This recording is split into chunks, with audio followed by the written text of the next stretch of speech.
कभी ऐसा होता है ना हाँ। कि बस यूं ही फोन उठा लिया और फिर एकदम ख्याल ही नहीं आता कि उठाया क्यों था। हाँ। और फिर 1 सेकंड में मौसम देखना था, पर न जाने कैसे घंटों निकल गए बिल्ली योग देखते हुए या कुछ अजीब ही कॉन्स्पिरेसी थ्योरीज में। हाँ हाँ बिल्कुल।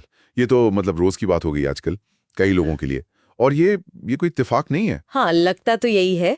तो आज हम इसी पर थोड़ी गहराई से बात करने वाले हैं। हमारे पास श्रोता के भेजे कुछ स्रोत हैं जो सोशल दुविधा या द सोशल डिलेमा जैसे विषयों पर हैं। और ये सिर्फ स्क्रीन टाइम की बात नहीं है, है ना? ये समझने की कोशिश है कि ये जो एल्गोरिदम है, ये असल में हमारे सोचने के तरीके को कैसे बदल रहे हैं। सही, बिल्कुल। हमारा मकसद यही है कि ये सिस्टम काम कैसे करता है और इसका हम पर क्या असर हो रहा है, इसे समझें। चलिए शुरू से शुरू करते हैं। सोशल मीडिया जब आया था कितना अलग था दोस्तों से जुड़ने के लिए, है ना, अपनी बातें शेयर करने के लिए। हाँ, बहुत मासूम शुरुआत थी, लेकिन फिर कंपनियों को ये एहसास हुआ कि अरे हमारा ध्यान, हमारी अटेंशन, यही तो उनका असली प्रोडक्ट है। अच्छा। हाँ, और जैसे ये समझ आया पूरा खेल बदल गया। जितना ज्यादा टाइम हम बिताएंगे उतने ज्यादा एड्स दिखेंगे और उतना ज्यादा डेटा मिलेगा उनको। एग्जैक्टली। और उस डेटा से वो हमें और बेहतर तरीके से हुक करना सीखेंगे। ये एबी टेस्टिंग वगैरह तो शुरू से चल रहा है। और यहीं पर ये एल्गोरिदम का रोल आता है। मतलब अब ये सिर्फ दोस्तों की पोस्ट नहीं दिखाता। बिल्कुल नहीं। अब ये एक तरह का डिजिटल ज्योतिषी बन गया है जो दावा करता है कि वो हमें हमसे बेहतर जानता है। पर इसका मकसद मदद करना नहीं है। नहीं, मकसद है हमें वो दिखाना जिससे हम स्क्रॉल करते रहें, चाहे वो 3 महीने पहले देखे गए मोज़ों का ऐड हो या कोई भड़काऊ खबर। ये बेसिकली एक भविष्यवाणी मशीन है जो हमारे डेटा पे चलती है। और कमाल की बात यह है कि हमें लगता है सब कंट्रोल में है, हम चुन रहे हैं। हाँ, यही तो भ्रम है।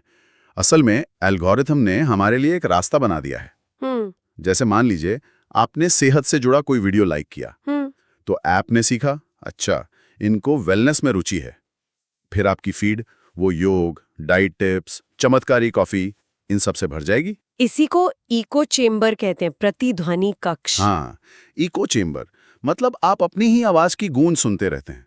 पर इसमें खतरा क्या है? सेहत की टिप से क्या नुकसान? देखिए, सेहत तक तो शायद ठीक है, पर जब यही चीज राजनीतिक विचारों पर होती है या किसी संवेदनशील मुद्दे पर, तब हम सिर्फ वही देखते हैं जो हम पहले से मानते हैं।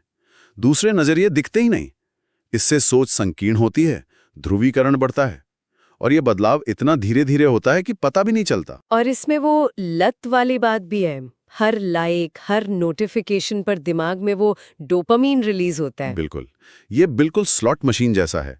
वेरिएबल रिवॉर्ड्स, कभी कुछ मिलता है कभी नहीं। यही अनिश्चितता हमें बार बार वापस खींचती है, चेक करने के लिए कि कुछ नया आया या नहीं। हाँ, और ये आदत, ये लत अब कितनी आम हो गई है।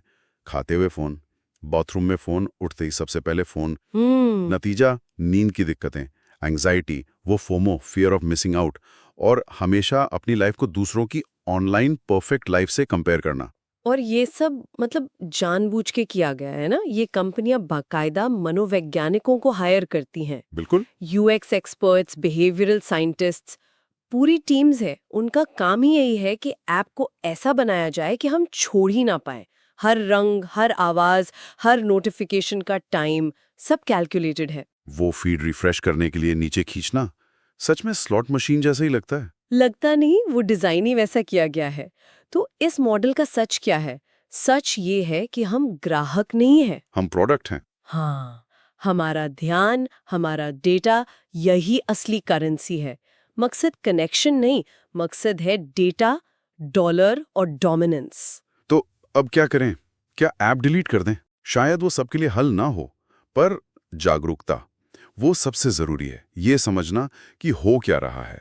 हाँ, और कुछ छोटे कदम उठा सकते हैं, जैसे नोटिफिकेशंस बंद करना जो जरूरी नहीं है। बिल्कुल, स्क्रीन टाइम लिमिट्स लगाना, सजा की तरह नहीं, बस ये देखने के लिए कि कितना वक्त कहाँ जा रहा है। और खाने के वक्त, सोने से पहले फोन को थोड़ा दूर रखना। हाँ, और वो रात में देर तक खबरें या नेगेटिव चीजें स्क्रॉल करना, जिसे डूम स्क्रॉलिंग कहते हैं, उससे बचना।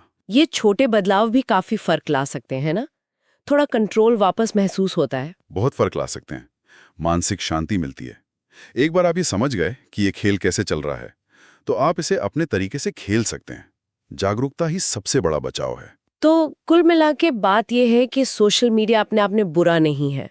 फायदे भी हैं, जोड़ता है, सिखाता है, मनोरंजन करता है। हाँ बिल्कुल। लेकिन इसकी एक कीमत है जो अक्सर हम देख नहीं पाते। तो ये चर्चा एक तरह की वेकअप कॉल है उन स्रोतों के आधार पर जो हमारे पास थे। तो बस एक आखिरी सवाल श्रोताओं के लिए छोड़ते हैं।